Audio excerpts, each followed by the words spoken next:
Quand les amis m'ont proposé de partir en Malaisie avec eux, j'en savais quasiment rien. Je savais pas que le pays était composé de la péninsule située au sud de la Thaïlande, ou de laquelle on trouve d'ailleurs la cité-état de Singapour. Je savais pas non plus que la Malaisie possède une partie de l'île de Bornéo. Bornéo. Ça en revanche, c'est un nom qui me parlait. Quand on pense à Bornéo, on pense aux orang-outans, on pense à la déforestation pour établir des palmeraies qui s'étendent sur des kilomètres. Mais on pense aussi à la jungle luxuriante, des plages paradisiaques, à une nature sauvage qui résiste aux assauts des êtres humains. Et ça, nous l'avons trouvé au parc national de Bako.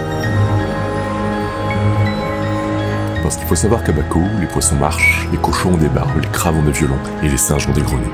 Si ça c'est pas des paysans, je sais pas ce qu'il vous faut. Mais je vais un peu vite, reprenons depuis le début. Créé en 1957, le parc national de Bako, c'est 27 km² de jungle, de plaines, de falaises et de plages, 16 chemins de randonnée et une nature omniprésente, variée, magnifique.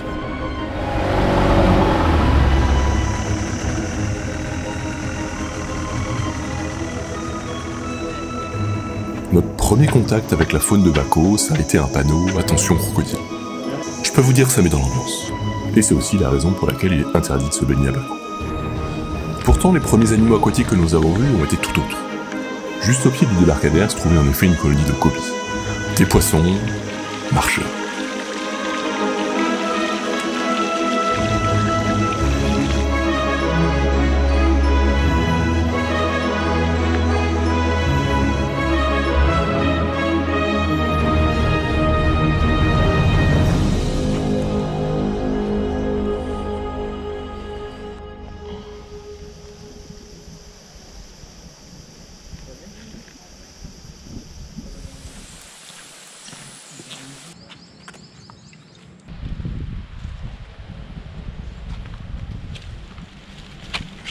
Nous avons ensuite rapidement fait connaissance avec les habitants des lieux, notamment les cochons barbus et une colonie de macaques.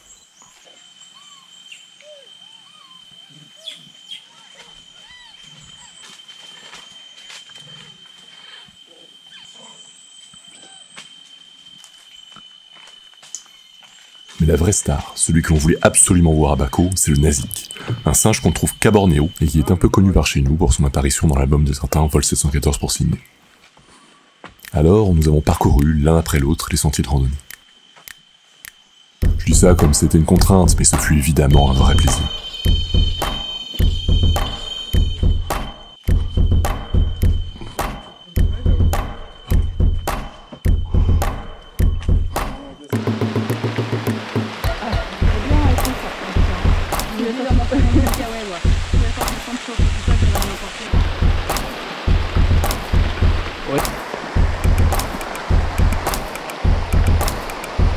Alors certes, on a eu de la pluie, mais on a profité à fond de ces chemins variés et de la beauté de cette nature sauvage.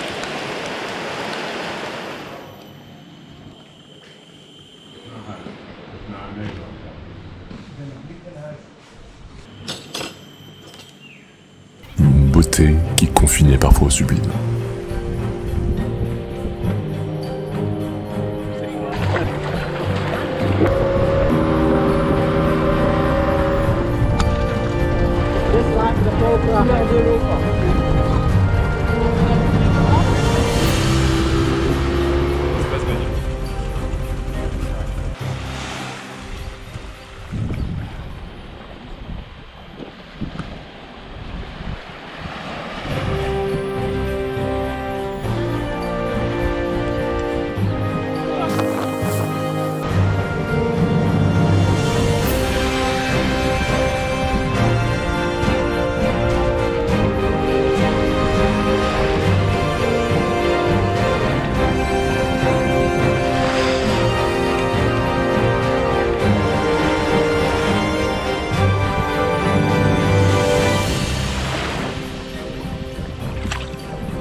Et on continuait à marcher, à la recherche de ce nazi qui décidément n'avait pas envie de se montrer.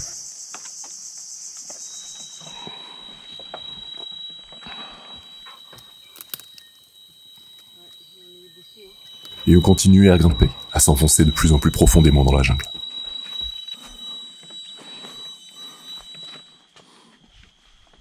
Au moment où l'on commençait à se demander si on allait vraiment devoir repartir sans avoir vu de nazik, on en a vu un, là, sur le chemin.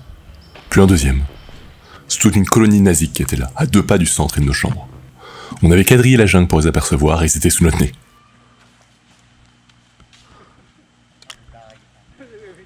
Mais en parlant de nez, vous avez deviné d'où vient le nom de nazik, je suppose. En tout cas, si on voulait avant tout profiter d'une occasion unique de voir des naziks, on s'attendait vraiment pas à une rencontre d'une telle intensité.